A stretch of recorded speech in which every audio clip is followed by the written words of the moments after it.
All right, so it's almost about the time. Again, welcome everybody for today's town hall, Understanding Heat Triggered Health Outcomes in Houston. I'm Dr. Janina White, Interim Chief for Medical Services with the Houston Health Department. And again, want to just welcome you for our presentation this afternoon. Just as a formality for housekeeping, this town hall is designed as a space for open communication with our community. If you would like official comments or statements for publication, please contact our Communications or Public Affairs team at 832-393-4860 or 832-393-5045. And we'll put those numbers in the chat again if you're needing statements, official statements or publications, or from media, you would contact our Communications and Public Affairs team. At this time, I want to introduce Dr. Purse. Dr. Purse is our Chief Medical Officer for the City of Houston. He also serves as our local health authority, and he's also the EMS Medical Director. Dr. Purse? Thank you, Dr. White. And let me just start off by saying how important it is that we have this gathering and we all talk about heat. You know, we all live in the city of Houston, and it gets hot every summer, and many of us sort of feel like, you know, it's sort of a nuisance, right, how hot it is. What we don't always understand is how really, really dangerous it is. And I will tell you that in my role as EMS Medical Director for 30 years now, I have seen firsthand the devastating impact that heat can have on an individual. And I'm talking about the fact that, you know, I used to be able to say, and this isn't so accurate anymore, but for a long time, I used to be able to say that in the beginning of the summer, when we would get heat patients who were suffering from complications of environmental heat, they were generally younger people who were outside, you know, working on, you know, laying asphalt on a new road or working on a roof or something like that, or jogging in the park at the hottest part of the day. And that then at the end of the summer, what we would see is elder folks who live in unair conditioned homes, and it's the cumulative effect of the heat over the summer. But over the most recent years, that sort of bimodal distribution is no longer quite so reliable. We're seeing people who are suffering from heat, young and old, all summer long, and it's not following that little trend that I say. So the point is that heat is really, really dangerous. And if we live here and we're used to it, we can sometimes drop our guard and not recognize it. So I want to thank everyone who put this together. I really want to thank the team that are going to be introduced in just a moment. Some really, really smart people who have done a deep, deep dive into the impacts of heat on patients, people who become patients here in the Houston area. Really remarkable what they've uncovered. And I also want to thank the folks who have signed in to watch, because you are the ones who are going to take this information and you're going to make it where the rubber meets the road and where we can really impact the lives of Houstonians to make them hopefully safer and healthier at the same time. So this is really a big deal. Again, because I think that here in Houston, we get sort of, you know, used to the heat and we think it's bad, but you know, I'm okay because I've lived here my whole life. Well, I'm here to tell you that's not necessarily the case. You really do need to pay attention. So let's go ahead. I'm going to give it back to Dr. White. Let's introduce the team and get into the meat of the matter here. Thank you. And thank you, Dr. Purse. Next up is Dr. Hopkins. Welcome, Dr. Hopkins. Thank you, Dr. White. Thank you for that introduction. Just to set the stage a little bit, I wanted to follow up on what Dr. Purse was saying. I think we all recognize with climate change that extreme heat events are on the rise, and they pose significant increase in risk of not only heat-related illness, but can trigger or exacerbate other serious health outcomes and conditions. In the academic literature, we see heat triggering or associated with not just like heat stroke and heat exhaustion, but other very serious health events, cardiac arrest, pregnancy complications, acute kidney injury, and like a whole host of other adverse events.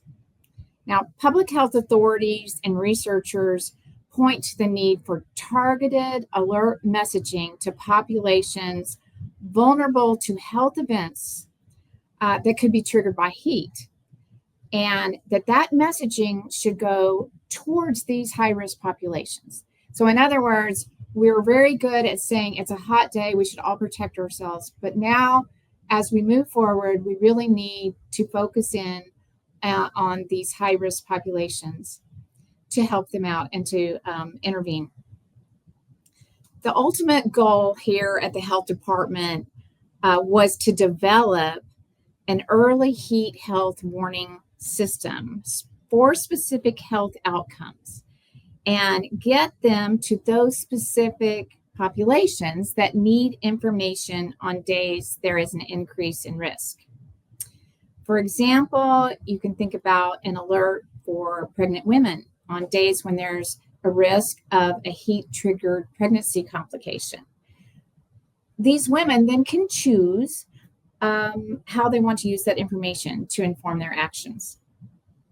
Now, to create specific alerts, we had to define an extreme heat day.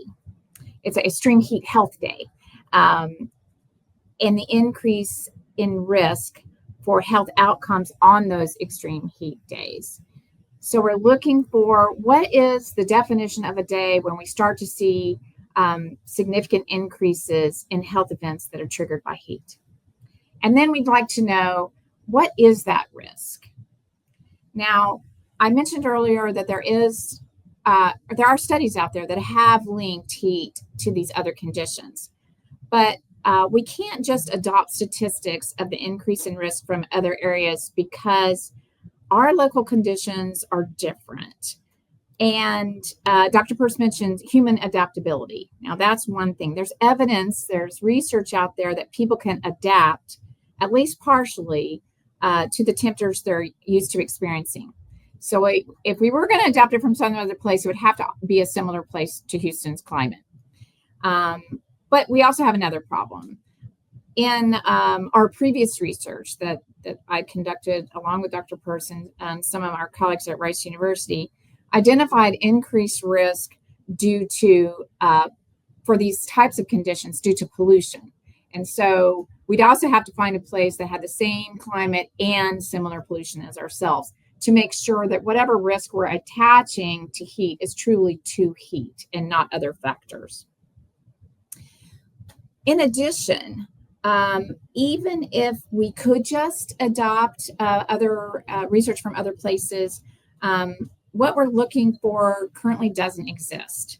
There's some results in some cities, but not all conditions. We really want to understand in Houston, what are all the conditions that heat is triggering? And moreover, as you know, we can have multiple days in a row of extreme heat. So does that risk increase? Can we warn people when there's 2 days in a row of increased heat? And how does that risk play out with the multiple days in a row? So you're about to hear about results of work that we did to identify the extreme heat day, and then also identify the increased risk for specific conditions. And then how we turned that information into an early alert warning system, which we fully plan to modify and upgrade as we go forward. So this will be the first onset of an early alert warning system for heat health triggered events that are targeted to specific conditions. Now, this is, as you can imagine, this is a very big undertaking. So before we begin, I'd like to acknowledge consulting from our colleagues at the Office of Emergency Management. We also work with NOAA, Baylor College of Medicine, Dr. Szymanski, Rice University, Dr. Enzer, and the Imperial College of London on how to develop alerts. And of course, I want to acknowledge the work of Dr. Peirce, who met with us very frequently, Dr. White, Stephen Williams, Roger Steely, the communications team, because they're the ones that will be sending out the alerts that you're going to learn how to sign up for. And then within the data science team, Kavya Damakonda, Tony Malinga, Sharmila Bandari, Laura Campos, plus the presenters today that are also from the data science team. So all this work was done. They're going to be presenting it. There are two of our senior analysts, Kelsey Caton and Kamal Sheth. Now, Kelsey will present the statistical assessment and how those results go into this early alert warning system and how to sign up for the earlier warning system. And she's just going to touch very lightly on the statistical background just to give, for the purpose of those who want to understand it, but it's very, very slight. You really don't have to follow that or to get the gist of what we're doing and to understand what the alerts mean. And then Coma will follow Kelsey, and she's going to present our summer surveillance dashboard, which is just real-time tracking of the number of cases that we see. And I'm going to turn over to Kelsey now. Thank you very much. Hi, everyone.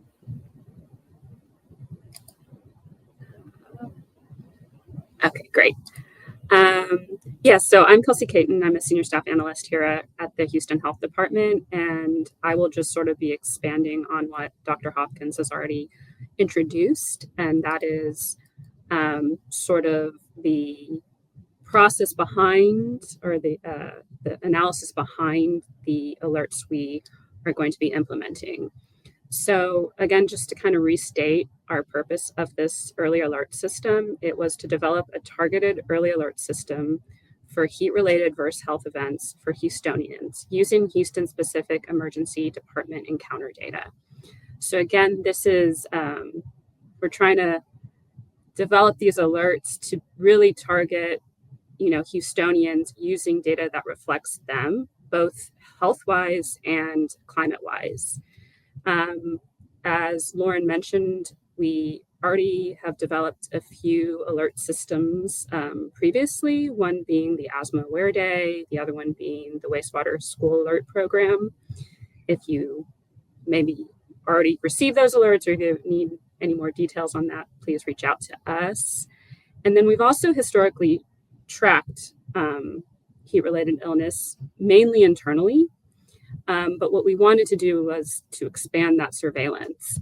And as Lauren mentioned, really try to take into account other conditions that can be exacerbated by extreme heat. And this is to, arm the public, arm providers with more data, more information.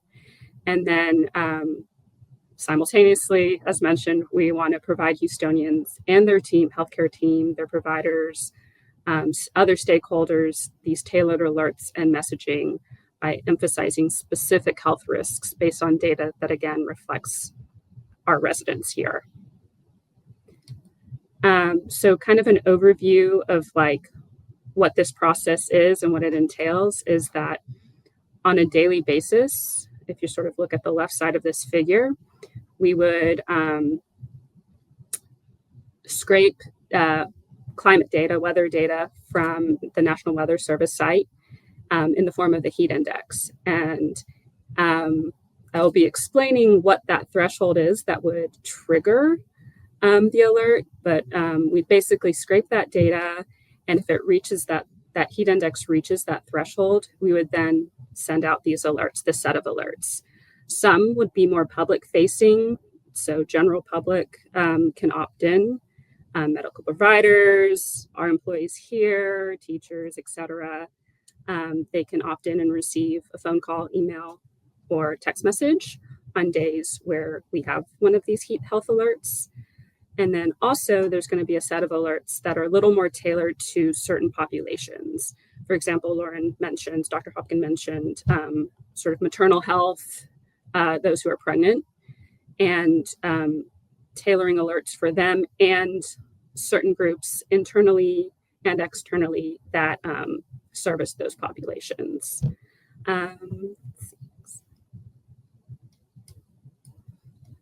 So how we did this was we not only assessed pure, clearly defined heat-related illnesses like heat exhaustion, heat stroke, things that come into our emergency departments that are, the chief complaint is person was found outside, person was found in a hot car, and then coded with a heat exhaustion diagnosis code. But also we wanted to expand our understanding of what the risks are for other, maybe not apparent conditions that may be being affected by extreme heat. And we did a bunch of research, and there's a bunch of things that can be exacerbated by heat.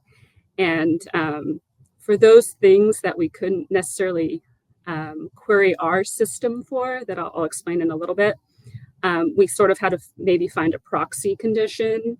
For example, for maternal health or pregnancy complications, the proxy we used was preterm birth-related emergencies. Another example would be like violence. It has been shown that, a lot of heat really stresses people out, and sometimes they act on that in a negative way. And so our proxy for that would be a firearm injury-related emergency. The main statistical method behind this is quite a mouthful. It is time stratified case crossover design with conditional logistic regression. Again, as Dr. Hopkins mentioned, we won't really be going into the real technical details of that. But if you are interested, please follow up with us, and we can definitely go over that with you or hold another meeting to discuss those details. So what we're looking for is we're wanting to measure the association between an exposure, and our exposure being to extreme heat, and an acute health event. So the ones that we've looked at for this pass, sort of our pilot alert system, are the conditions that are listed in this orange box here. So we are looking at heat-related illness. So again, those clear as day, this person is here because they were exposed to heat, and there's a record of that. And then sort of these other conditions that may be exacerbated by heat. So those include acute kidney injury, acute cardiac event. So that would be something like a cardiac arrest or a heart attack, preterm birth-related emergencies, firearm-related emergencies, mental health-related emergencies, stroke, and then we can actually look in our system for emergencies related to unhoused people and falls in residents 65 and over, because there's evidence that, elderly people can be affected differently by the heat, either, sometimes due to like chronic conditions they may have and stuff. So again, just to mention again, we did consult with some experts from Baylor and Rice University that really helped us iron out our methods here. And so we'd like to extend thank yous to them. So a few notes on our data sources here that we use for this analysis. Here at the Houston Health Department, we have a version of a nationally available program surveillance system housed at the National Syndromic Surveillance Program, NSSP. We have our own version of this syndromic surveillance system called Essence, and we're specifically looking through this system for emergency department encounter data from major hospitals within our area, the Houston, Harris County, Fort Bend, Montgomery area. However, that system has a lot more than that. It has regular wellness visits from onboarded facilities. It has encounters from urgent cares, from community clinics like Legacy. But we're focusing on data from our emergency departments here in Houston. Those records come in near real time, and they are de-identified when we receive them, but we do get some key demographic fields like date and time of the visit, but race, ethnicity, age, gender, and then we get zip code of patient. But sort of the other key fields we look at to really extract the records of interest are the chief complaint fields and the discharge diagnosis fields.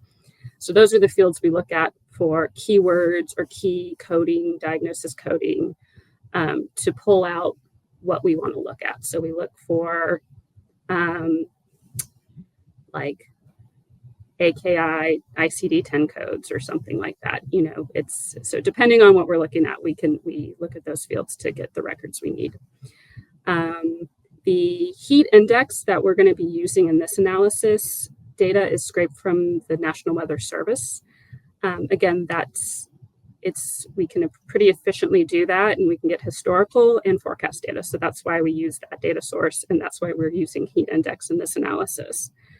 The time frame of interest for this analysis is the last 5 years, from 2020 to 2024, and for the 5 months from May through September. In other areas, May and September may be considered bookend months or transitional months, but we know in Houston that it can be really, really hot in May and stay really, really hot through September and beyond. So, but we are going to focus on those 5 months in those 5 years. But having said that, we did have a couple of major storms last year in 2024, the derecho in mid-May, and Beryl in July. And with that, we experienced, massive, extensive power outages for a long time. And because of that, we're going to exclude those days from the analysis because we don't want them to influence our results. So sort of to ground us here, and maybe some of you have seen a figure similar to this before, but wanted just to show you how our heat-related illness data moves with our heat index data. So this is a basic time series of the past 5 years. The black line here is a 7-day moving average. The reason we're showing 7 days is just to smooth out the line a little bit, but it's the 7-day moving average of the daily heat-related illness emergency department encounter count. So the reference axis for here is the left axis. And then the pink line is the 7-day moving average of the daily max heat index. And as you can see, both these lines trend very similarly. Almost every time you see a spike in one, you see a spike in the other. And a couple other things of note is if you kind of look the second wave from the right, 2023's data, you may notice that heat index, that pink line, those pink lines are like a little slightly above sort of the historical line at, for the summer. And that is 2023. And you may recall 2023 was like very, very hot. We had, just months of extreme heat day after day after day. And you see that reflected in the HRI count in the black line. You see that line is a lot higher than it was historically. Now, something different happens in 2024 last year, and this is Beryl. So you see that spike, and the spike's actually a lot greater than what is being shown here because we're used as the 7-day average. So it brought it down a little bit. But that is an anomaly here in this figure because you see the spike in the black line, but you don't necessarily see that similar spike in the pink line. And that was because of Beryl. And Beryl, it was hot, but it wasn't as hot as some other points in time. But what we did have was power outage. So our residents just couldn't ever cool off during that time. So we did see a lot more heat-related illness emergencies in the week after Beryl hit us here in Houston. So the data here is the data we're going to use sort of in the next step, which, as Dr. Hopkins mentioned, is to define our threshold to trigger an alert. So what we did was we implemented something called change point analysis. So we looked at the distribution of our heat index data and our heat-related illness data and tried to see if there existed an inflection point where the trend shift. So, and I'll have a figure in the next few slides and we'll go over that and to show you how we came up with that threshold. So again, we needed to define a heat index that when we scraped data from the NWS forecast data, we wanted to know the point where we would, if the forecast hit that heat index, we would send out an alert. So again, to do this, we took the data that was in that time series, we put it in a sort of different visualization. We sort of removed the time component and graphed our daily HRI count versus our daily max heat index count. So each point in this figure is a dot that represents a day in our time frame. The y-axis, or the left vertical axis, is reference for a daily HRI count, and then the x-axis is a reference for a daily max heat index count. Daily max heat index. So again, what may be clear in this visualization is that as we inch up in heat index from left to right, as it gets greater, we start to see a step ups in our daily HRI count. So again, that probably is obvious, like as it gets hotter, we see more cases. But that trend isn't necessarily uniform. That increase isn't uniform from left to right. So you might even see it's sort of a curve as we go from left to right. It's not just a straight linear line. So what we're wanting to do is find a point in this distribution where a linear trend on the left side of it, or for heat index values below that value, is different from above that value. And there's a couple different ways to do this, but we implemented, again, change point regression to do this. And that statistical algorithm that we use determined that this point happens at a daily max heat index of 104, or around 104 degrees. So 104 is what we're using as our threshold to define an extreme heat health day. This is going to be how we define our exposure when we run through our risk analysis.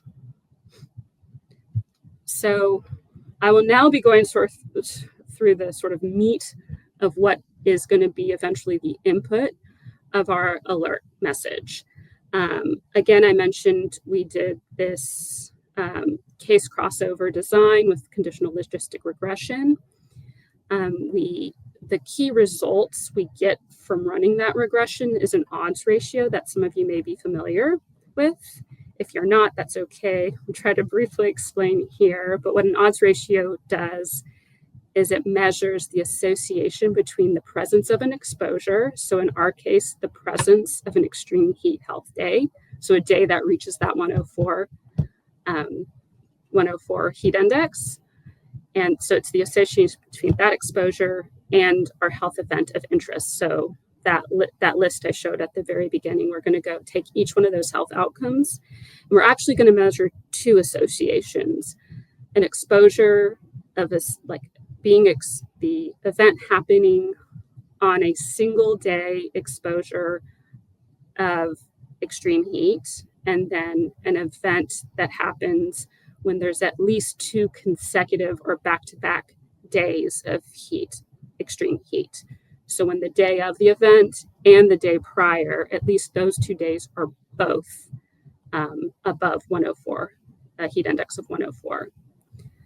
So really quickly, an odds ratio is the ratio of the odds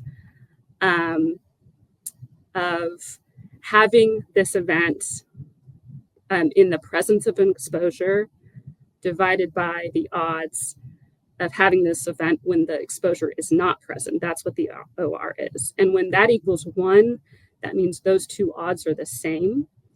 But so what we're looking for is when that OR, that odds ratio, is above 1. That's an indication of a positive association. And we would say there's increased odds when the exposure is present. Another sort of statistical note and reminder to those who are familiar is ORs are often, if not always, displayed with their confidence limits, their upper and lower confidence limits. Here we're going to use the typical 95% confidence level. And if that lower confidence limit is above 1, the value of 1, then the odds ratio is considered significant. And so there is evidence of an increased risk. So now I'm going to walk through our results for heat-related illness.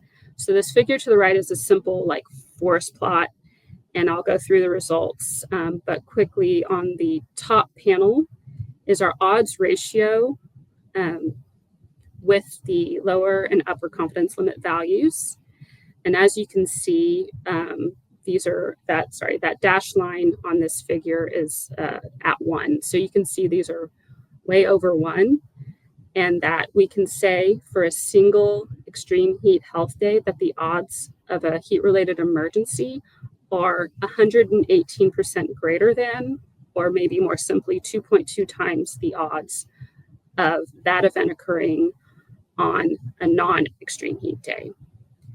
Similarly, we actually have more or less the same odds ratio when we see back-to-back, or at least 2 consecutive extreme heat days. So our messaging for this doesn't necessarily change whether it's a single or a back-to-back, but that is the forest plot. That's the odds ratio. But how do we use this? How do we translate this for message that would be more digestible to the public? We would say something along the lines of Houstonians have double the risk of a heat-related illness emergency today, and then saying that the National Weather Service forecasts a heat index that could reach 104. So in the message, we give stay cool, stay hydrated, but we also will give a link that will land to our webpage where there'll be a lot more in-depth biophysiological mechanics of how heat impacts you, and then also more specific tips and ideas of how to stay cool and stay hydrated. So that is for heat-related illness. I will now sort of go through the results for our other health conditions that we looked at. This is sort of that same plot. It's a little more complicated because there's a lot more health conditions put on it. But again, and I will go, don't worry about reading it all. I'll present it a different way so you can hopefully, it's more legible. But just to point out here, on the left-hand side lists the health condition of interest and with its corresponding odds ratio. And so the top panel again is the odds ratio or the association with a single exposure to a single extreme health day. And as you can see, not all of these health conditions that we looked at are significant. Their lower confidence limit passes that one or overlaps with that one, so they're not actually considered significant. There are a few that are. But when you move to the bottom panel, this is again our exposure to back-to-back extreme heat health days. Everything shifts to the right and actually becomes significant here. So to really, to actually give you those increased odds numbers, here's a table that shows that. So for acute kidney injury, exposure to a single extreme heat health day, the odds increase by 10%. That increases by 3% to 13% when you have at least 2 consecutive or back-to-back extreme heat days. For preterm birth, it wasn't significant, or there wasn't evidence of increased risk at the single exposure to a single day. But when you have back-to-back exposure to back-to-back, that actually jumps to 14%. Similarly with firearm, there was not evidence of increased odds on the single day, but then for back-to-back, it did jump up to 10%. Acute cardiac, it sort of from 4 to 8, so doubles. Mental health from 3 to 9, so triples. And then for stroke, unhoused, and falls in residence 65 and over, you can see those increases, or associated increases. And you see that they sort of range from maybe slight to a little more. And so the point is that, like, we just, with this, when we send out messages, it's for awareness for these specific populations that may be more at risk for these sort of conditions. So for example, for mental health related, a back-to-back day at a message that we might send out would be something like, Houstonians have a 9% increase in risk of a mental health related emergency today, blah, blah, blah. So these are the messages, this group of alerts are what we want to send to people of interest, these specific vulnerable populations and their sort of health home associated with them. so they can be aware, and then they in turn can decide what actions they can or cannot take or don't want to take. But we're just trying to really really emphasize that, when it's hot, please take it seriously. This is what we're seeing in the data. And yeah, and really try to encourage people to take care of themselves. And I think I'm wrapping up. So if info to sign up for these alerts will be sent to people on this call next week. And if you have any further questions, please reach out to us. This is our inbox here for our group, but also reach out to comms and the team that kind of coordinate this, and they can route you where you need to go. So thank you, and I'll turn it over to Komal.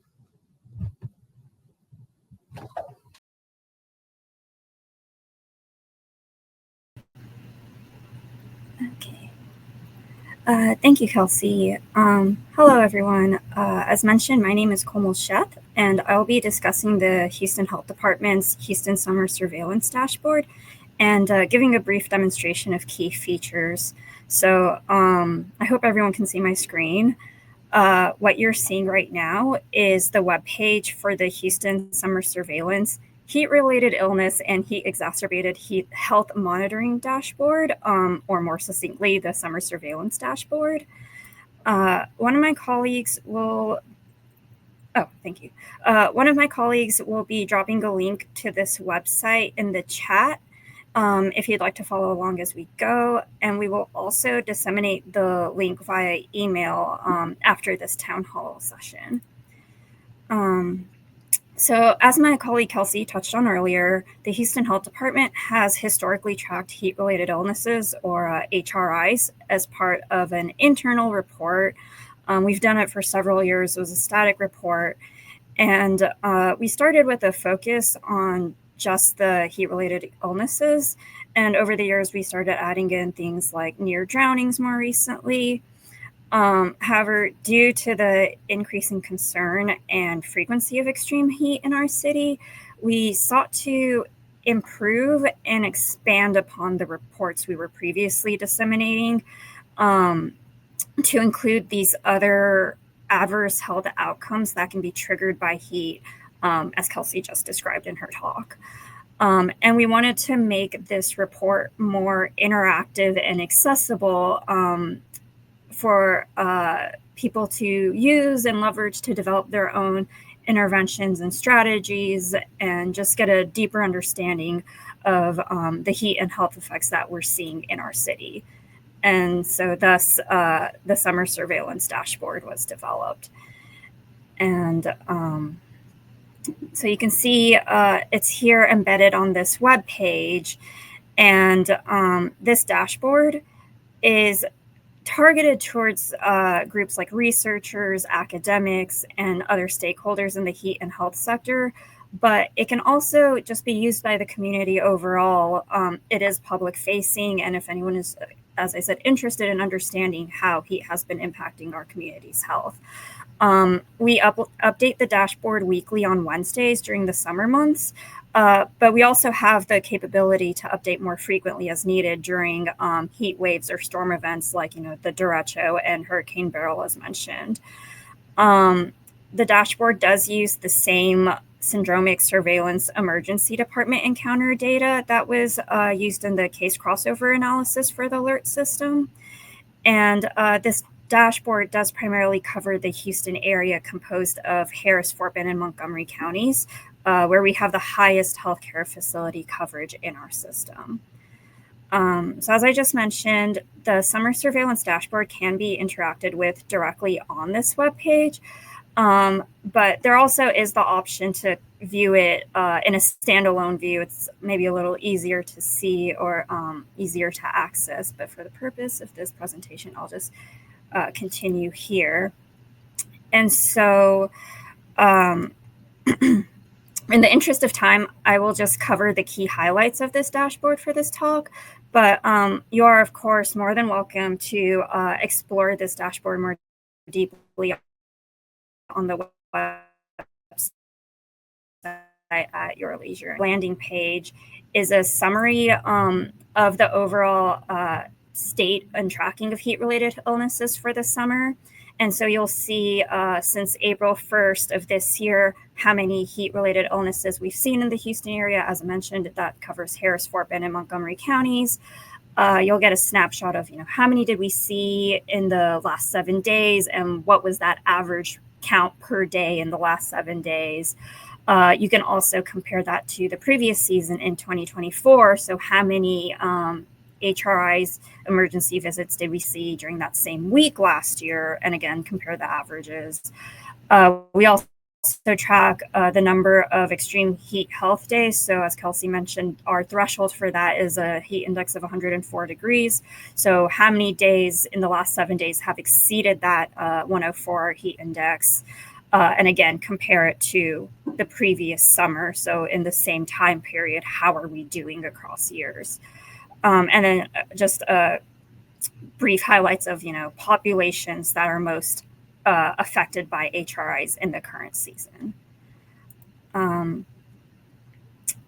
Again, there are various tabs, and we encourage you to explore deeply at your leisure. But just at a high level, we have time series that show you by day what are the HRI counts, so you can see how many did we have on August 4th across the last several years, so we can see how we're doing this year compared.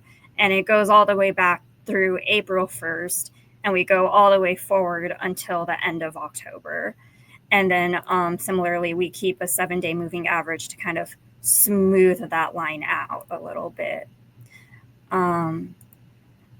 We also track various demographic characteristics. So which groups are we seeing the highest burden of HRIs? So you can do it by sex, you can do it by age group, you can view it by race, ethnicity, and you can also view it spatially. And because this is a dashboard, it is interactive, so you can, if there's any particular demographic category that you're particularly interested in, you can always just click on that particular category, and all visualizations across this dashboard page will update. So as you can see, I've clicked male, and all of these counts now reflect only the male population. And you can do that for any of the categories that you see visualized here. As a note, due to data privacy considerations, any categories with counts less than 5 will be suppressed, and they will not show up on these visuals. So if you click on any category, and if any of the other interactive categories fall below 5, they'll be removed from the visual. So that was demographics. We also track HRI visits by day of week, by time of day, and then this bottom figure is a heat map combining time of day and day of week. So the darker spots indicate a higher count of HRI visits. And this can help us plan, what appropriate times there are for cooling centers or other activities that we might need to consider for heat safety. We also track, similarly to what Kelsey had described, we scrape the National Weather Service weather data for heat index. And similar to one of the figures that she also showed, we track how many HRI visits we're seeing that day compared to the maximum heat index for that day. And this red line shows our 104 heat index extreme heat health day threshold. So you can see, how many days and which days we've exceeded that, and the corresponding HRI visit counts. So this top figure is the current season. The bottom figure shows the previous season, just for comparison. There are also several different types of HRIs. So, dehydration, heat exhaustion, heat stroke, hyperthermia. There are various types of heat-related illnesses. So we're also tracking how many of those we're seeing across the visits, currently and historically. And then similar to the demographics tab for the current season, we have a similar tab for historical years of data. So the dashboard currently contains data for April through October of 2020 to 2024. So you can view all years combined. You also have the option of picking and choosing which specific years you might specifically be interested in. And again, all of this page is interactive. So if you choose a specific year or you choose a specific category, all of these visualizations will update on this page. So I would say that this tab, the heat exacerbated conditions, is actually one of the more unique aspects of this dashboard. As you can see here, we track the myriad of other adverse health outcomes that can be triggered by heat, some of which Kelsey just previously dived into more detail in her talk, such as acute kidney injury, acute cardiac events, firearm injury, pregnancy-related encounters, and more. I'm just going to scroll down a little bit so you can see them all. Again, these track emergency department encounters using the same syndromic surveillance data. And to our knowledge, this dashboard is the first of its kind to comprehensively track these heat-triggered health conditions alongside the traditional heat-related illnesses that we typically see in one platform. And then just the last couple of tabs. So as I mentioned, this dashboard primarily tracks the Houston area. So that's Harris, Montgomery, and Fort Bend counties. The Essence system that Kelsey described does cover the entirety of Public Health Region 65 South. So that's a 16-county region. We don't necessarily have the same level of coverage in some of these other counties, but we did want to at least give the option to track HRIs in these other counties so they can also see how they're doing in terms of heat and health. And then lastly, we have a final tab that includes just a few additional notes regarding data documentation and listing the counties that we receive the Essence syndromic surveillance data from. And so again, in the interest of time with that, you've now seen the Houston Summer Surveillance Dashboard. Again, we encourage you to explore these features more comprehensively on our website. I believe the link was dropped in the chat. And any questions can be directed to our email address, also listed on this website and the one Kelsey previously shared. We further encourage you to register for the heat health alert system that Kelsey discussed when the tool becomes available. And as mentioned, we will be providing an email for that.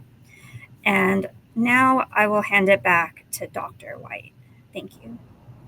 Thank you, Komal, and thank you to our speakers. I know we are at time, so I just want to thank everyone for joining. We so appreciate your participation. Again, thank you to our speakers. And as mentioned, if you have questions, I see Carolyn had asked a question and she said she looks forward to exploring the dashboard. That's exactly what we want you to do. Explore, play around, make it useful for the needs you have to serve the community.